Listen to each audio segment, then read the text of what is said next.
verse jumped out at me, and it kind of convicted me. So whenever you get convicted from reading the Bible, that means God's talking to you. So Galatians chapter number 1, let me pray real quick. Father, I pray that you'd help me to preach your word. Lord, I pray that you just help me to get over the momentary aggravation. And Lord, I pray that you just all these different regions. You could think of them almost like states, or maybe counties, but they were bigger than counties.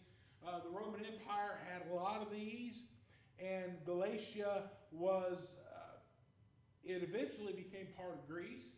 It was Hellenized, but they had their own culture, their own language up into the, they had their own culture, their own language up until like 300 to 400 AD. They still had their own language. And we're going to start reading at verse number 6 up to verse number 5 is all the introduction, where he's saying, howdy folks, how you doing? I'm Paul, I'm writing to you. Attention and causes a person to stand and gaze and pause. It's like you see somebody do something so stupid, you have to stop and look at them for a little bit and think, you got to be joking me.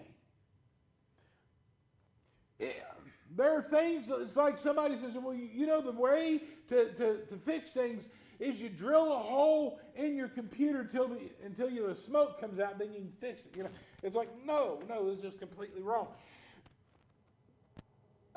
Which is not another. It's not another gospel. There's only one gospel.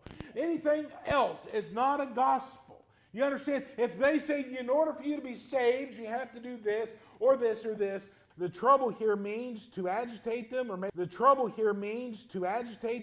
them confused or put them into distress. And they want to pervert the gospel. Now, the word pervert means to turn from that. The Apostle Paul was very, very fervent against these folks who were preaching this doctrine. Verse number 8 says this, but though we, or an angel from heaven, would preach any other gospel unto you than that which we've preached unto you, let him be accursed. The word accursed means go to hell, basically.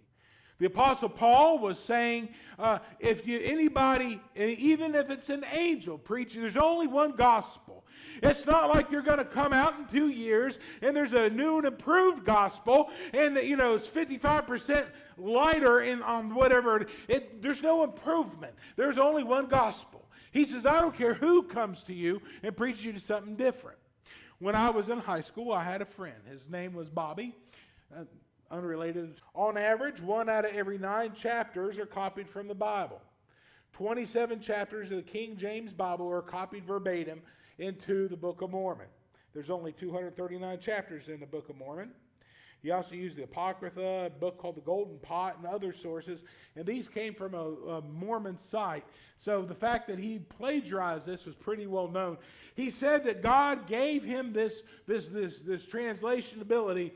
But when he translated it, it was an amazing thing. He translated it in 1840 something.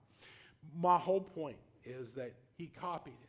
But the idea is that an angel came and told them this Book of Mormon, a brand new doctrine, something brand new. Here's the fact. Even if an angel preaches unto you anything else, they should be accursed. They're going to go to hell. And when I heard that, it smacked me in the face. And Paul says it doesn't matter if it's an angel or it's a man or who it is. They're lying. There is only one gospel. Now, we haven't got to listen to them at all. Verse number 10, and this is where the sermon's coming from. For do I now persuade men or God? Do I seek to please men? For if I yet please men, I should not be the servant of Christ. But I certify you, brethren, that the gospel which was preached of me is not after men. Paul said, I don't seek to live for the acceptance of men and live also for the acceptance of God. We're going to get there in a second, but you can't have two masters. In verse number 12 says, he's talking about the revelation, I never received it of men, neither I taught. Was trying to waste it. That means to totally destroy it. Paul wanted to stamp out Christianity completely. He didn't want any of it left. You notice he called it the Jews' religion? It's not his religion anymore. Why? Because he found the true religion. He realized that what was being taught by the Jewish folks bore little resemblance to what God taught in the Bible. He says, and profited in the Jews' religion, and one that I can't forget. The Apostle Paul was born again on the road to Damascus. Jesus called out to him, Paul, Paul, why persecutest thou me? And Paul called out to him, Paul, Paul, why persecutest thou me?